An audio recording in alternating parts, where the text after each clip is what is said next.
Bendito, bendito, bendecimos el nombre del Señor y le damos gracias al Dios Todopoderoso.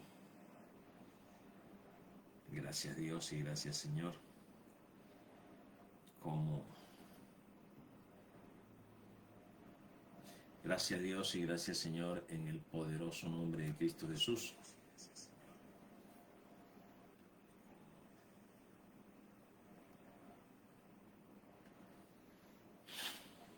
Estas notificaciones ahí están molestando. Bien, le damos gracias, honra y gloria al Dios Todopoderoso en este día. Bendecimos el nombre del Dios Todopoderoso. Agradecidos una vez más con nuestro Señor Jesucristo por las cosas que viene haciendo en nuestra vida y por lo que seguirá haciendo en el poderoso nombre del Señor. Padre, que cada corazón, Señor, que en cada corazón haya disposición de recibir la palabra que edifica y el evangelio que transforma, Señor. Que seamos confrontados con tu gloria, frente a frente como un espejo, para ser transformados a la misma imagen por el Espíritu del Señor. En el poderoso nombre de Cristo Jesús le damos la bienvenida a todos los que se están conectando ya, en el nombre de Cristo Jesús. ¿A quién tenemos por aquí? Tenemos a Alfonso Andrade. Foncho, bienvenido. Alfonso se conecta desde Valledupar. Saludos para Alfonso, en el poderoso nombre de Cristo Jesús. Alfonso dice: buenos días, Pastor Lexis, familia y hermanos en Cristo. Dios lo bendiga. Feliz día, bendiciones. Amén. Saludos para ti, para Gloria y para las niñas. Y está conectada Viviana María Rodríguez Jaraba. Dice que está viendo el video. Doña Viviana, un saludo para usted. ¿Desde dónde nos está viendo? Regálenos un hola para saber desde dónde está conectada. Bien, iglesia bendecida en el poderoso nombre del Señor. Hoy continuamos con esta, vamos a llamarle temática que traemos acerca de la provisión y acerca del propósito de Dios. Hemos venido compartiendo acerca de algunas verdades que es importante que nosotros comprendamos y que nosotros podamos entender para que realmente podamos tener una vida que efectivamente se está edificando con la palabra de Dios y se está edificando desde la perspectiva de Dios y no desde la imaginación nuestra.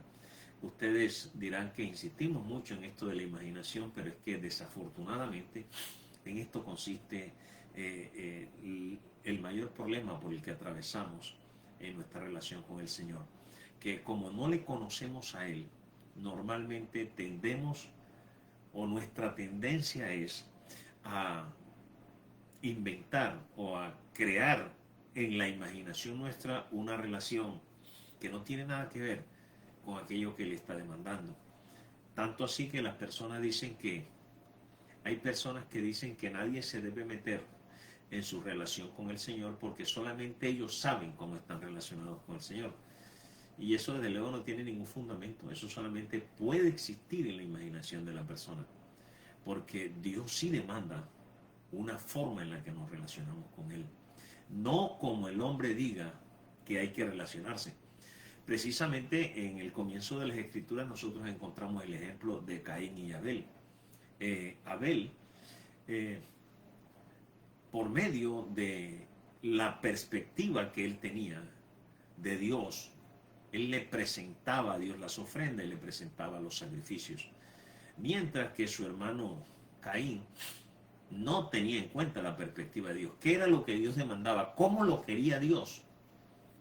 No, Caín no hacía eso. Caín hacía lo que él se imaginaba que era bueno para Dios y que Dios debería aceptarlo. Y desafortunadamente las cosas no son así. Entonces necesitamos conocer la perspectiva de Dios. ¿Qué es lo que Dios piensa de las cosas? Uno de los detalles que realmente priman estas cosas es, por ejemplo, el de que nosotros cantamos muchas cosas, especialmente que le llamamos alabanzas o que le llamamos adoración, y prácticamente en ninguna de esas cosas se canta acerca de la verdad presente. Ahora, ¿por qué razón será que en las alabanzas, en las conversaciones, en el vivir y el transcurrir de la vida diaria del cristiano, no se habla acerca de la verdad presente? La respuesta es sencilla, porque no se tiene ni la más mínima idea de lo que es esa verdad presente. Entonces, hablando espiritualmente, mi hermano, ¿qué es para usted la verdad presente? Dice el apóstol Pedro en primera de Pedro 1:12, es segunda de Pedro 1:12. Por esto yo no dejaré de recordaros siempre estas cosas, aunque vosotros las sepáis. Yo no dejaré de recordarles estas cosas, aunque ustedes las sepan y estén confirmados en la verdad presente. Voy a seguirle insistiendo esto, hasta que esto esté definitivamente arraigado con un entendimiento en su ser. Eso es lo que está pidiendo el apóstol Pedro. Ahora, ¿por qué insiste el apóstol Pedro en eso? Es importante entonces que nosotros aprendamos a tener, esto es lo que hemos venido viendo, no a ver al Señor desde nuestras propias expectativas.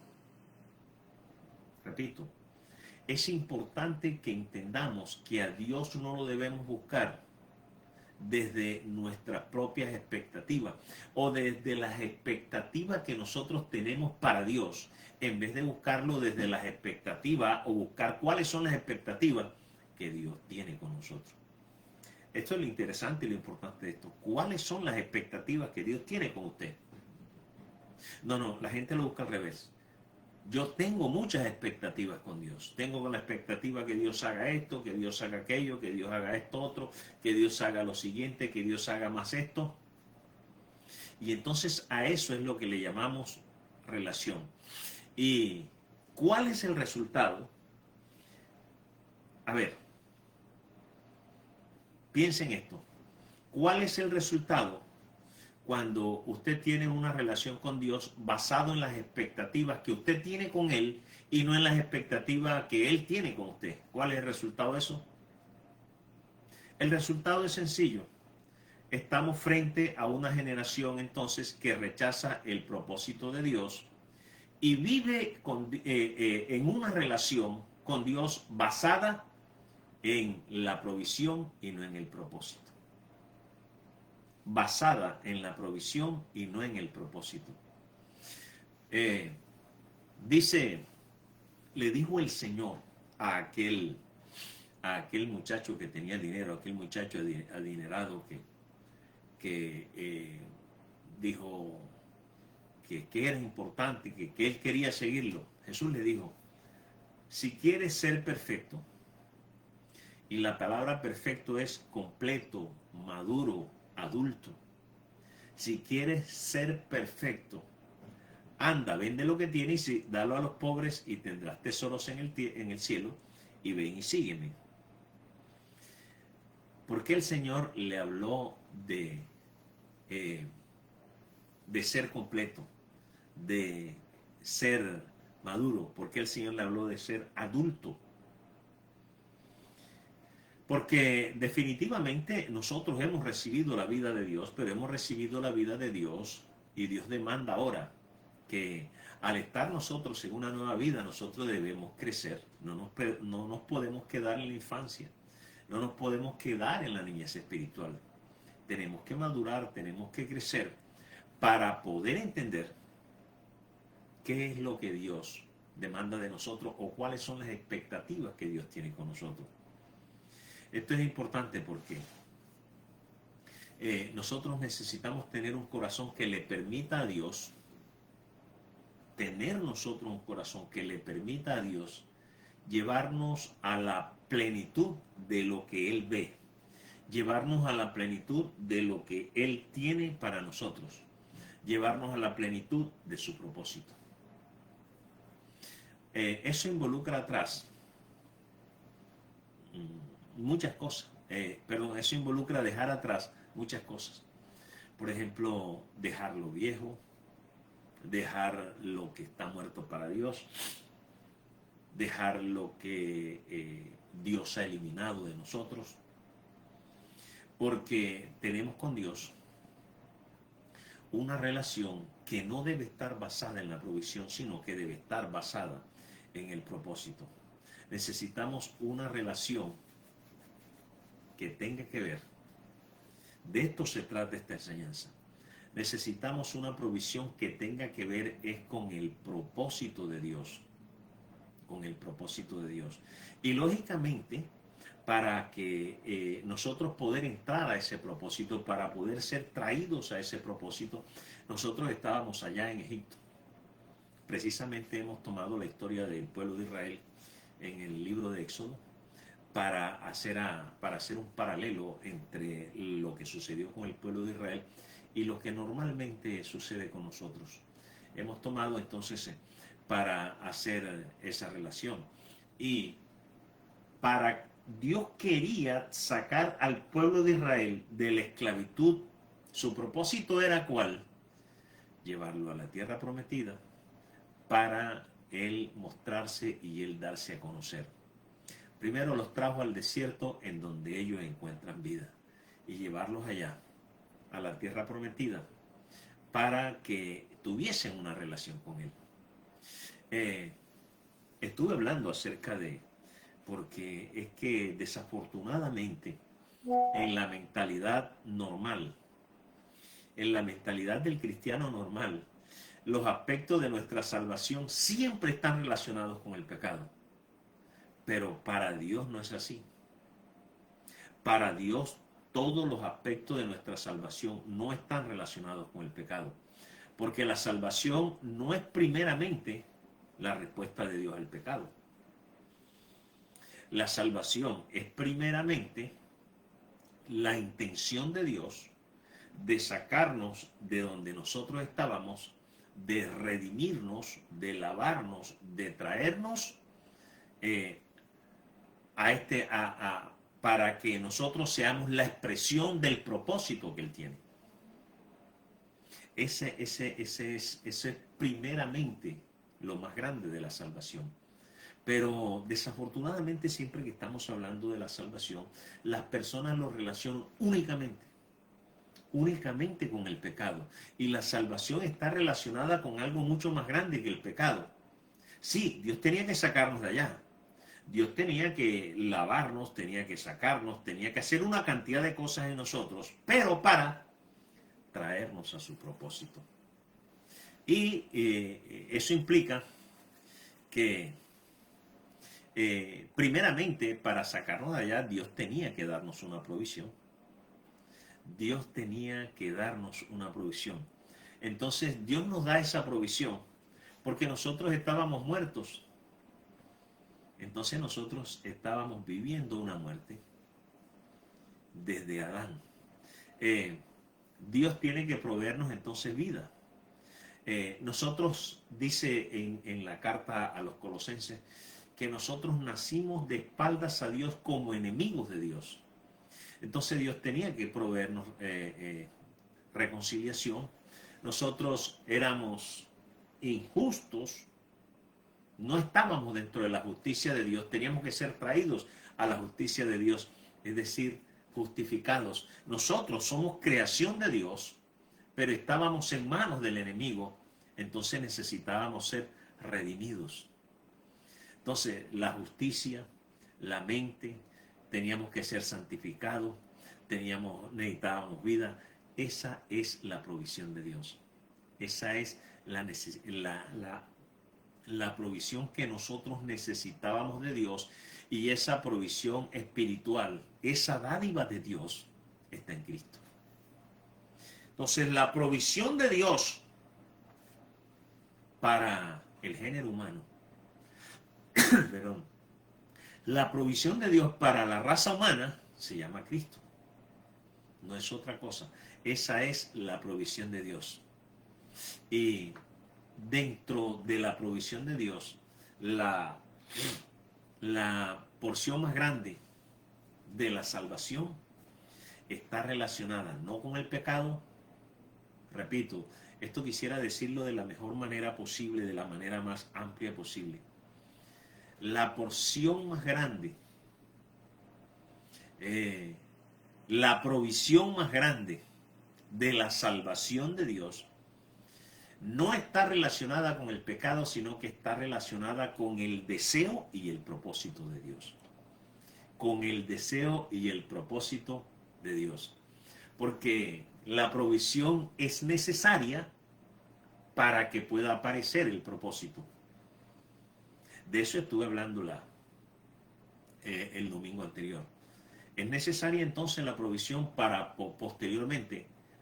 que posteriormente pueda aparecer el propósito. Porque hay propósito, hay provisión y hay propósito. Pero las dos cosas no son lo mismo. Cuando usted está hablando de provisión, está hablando de una cosa, y cuando usted está hablando de propósito, está hablando de otra cosa. Entonces, la provisión es nuestra, la provisión la hacemos nuestra, la provisión se convierte en una experiencia de vida, en una realidad para nosotros cuando nacemos de nuevo. Cuando nosotros nacemos de nuevo, y cuando nosotros nacemos de nuevo, Dios se convierte en nuestro Padre y Cristo se convierte en nuestra vida. Ahí llega la provisión. Eso es provisión. Una vida que no es nuestra vida.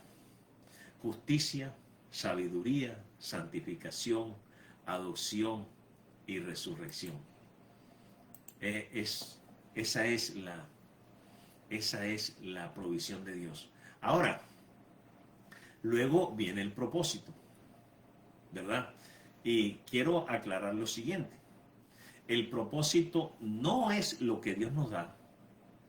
El propósito es la razón por la cual Dios nos da la provisión. Repito, el propósito no es lo que Dios nos da, sino la razón por la cual Dios nos da la provisión. Dicho de otra manera, el propósito no es lo que Dios le da a usted. El propósito es la razón por la cual le está dando eso. Por eso, si nosotros no conocemos el propósito de Dios,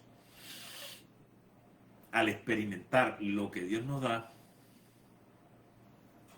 repito, si nosotros no conocemos el propósito de Dios, o si no entendemos mejor la relación que hay entre lo que es provisión y propósito, la diferencia que hay entre provisión y propósito, quiero ser claro en esto. El propósito es la razón por la cual Dios te da lo que te da, desde lo espiritual, que es lo más importante. El propósito es lo que Dios le da a usted.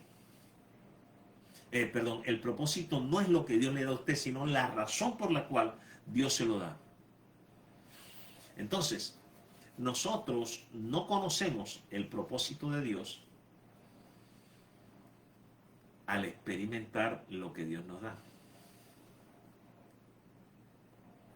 Escuche bien. Usted no conoce el propósito de Dios porque está experimentando lo que Dios le dio. Estoy experimentando,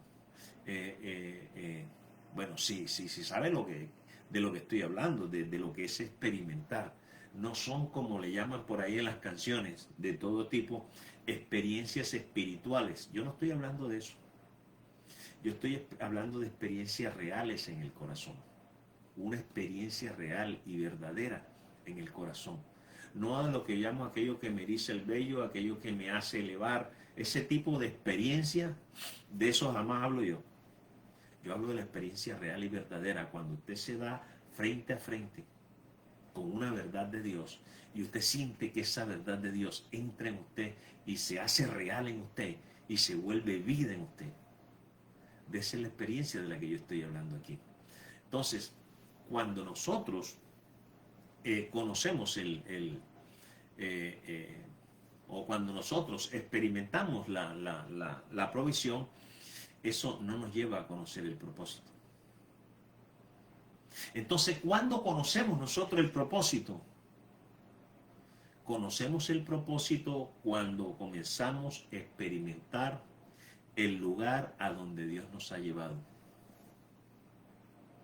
Fíjate, dice Colosenses, nos libró de la potestad de las tinieblas y nos trasladó al reino de su amado Hijo. Nos libró de la potestad de las tinieblas y nos trasladó al reino de su amado Hijo. ¿Qué sucedió ahí? Dios nos ha traído a otro lugar. Entonces, cuando nosotros comenzamos a experimentar ese lugar al que Dios nos ha traído, ahí comenzamos nosotros a conocer el propósito.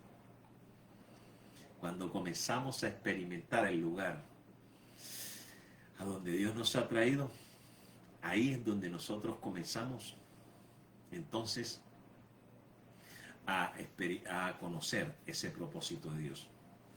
Yo creo que, la manera más fácil de decirlo es, el propósito no es lo que Dios le da a usted, sino el por qué se lo da. El propósito no es lo que Dios le da a usted. El propósito tiene que ver con el por qué Dios se lo da. Porque es que Dios tenía un propósito mucho antes de que usted y yo naciéramos, desde la fundación del mundo. Y usted lee Efesios 3:11 y habla de que Dios desde la fundación del mundo en Cristo y con Cristo tenía un propósito que en la Biblia se le llama propósito eterno. Solamente que llegó lo que llegó y como que hubo que dejar por un instante ese propósito ahí mientras Dios hacía lo que había que hacer para solucionar lo que el hombre había descompuesto. Entonces el propósito no está en lo que Dios le da a usted, sino en el sino en el por qué se lo da.